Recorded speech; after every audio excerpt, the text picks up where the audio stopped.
Noong una, simple lang ang lahat.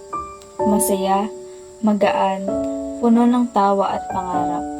At sa bawat araw na lumilipas, unti-unti tayong hinuhubog ng ating Panginoon sa paglalakbay natin bilang kabataan.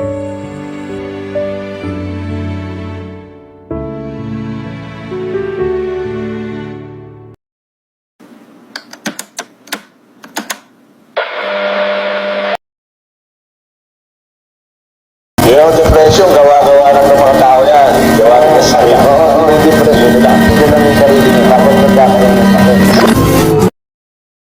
Pero hindi palaging madali.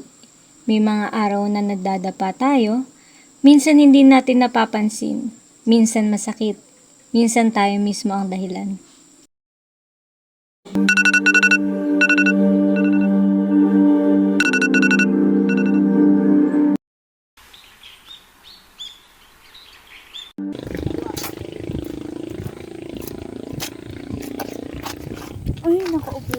Ay, napagod ako dun ah. Alam nyo, hindi ko na talaga kaya. Sunod-sunod yung project, quizzes, and reports namin. Para bang di na ako makahinga sa sobrang daming gawain.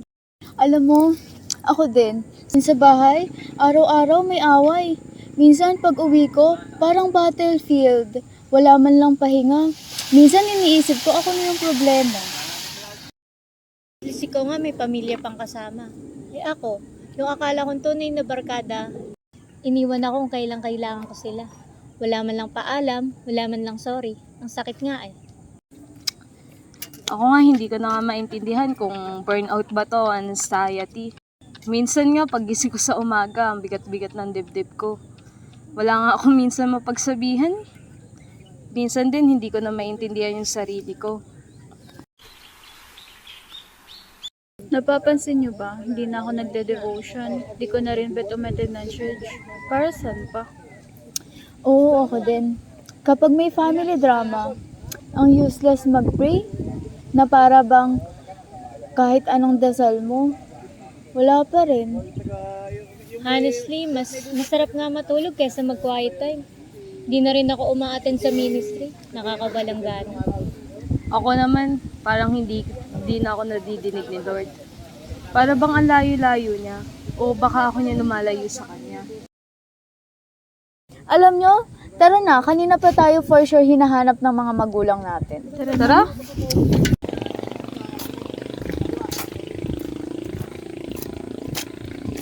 Uy, nandito din pala kayo. Yes! Para kasi may uwi na sa amin papunta dito eh. Ako rin, alam mo sobrang lost ko pero yung pagdating ko dito ko naramdaman yung peace.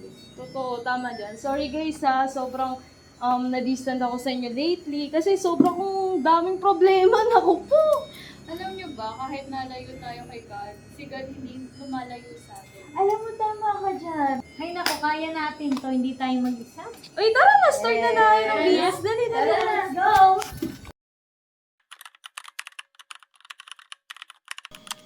Lord, akala ko kaya ko, pero hindi pala.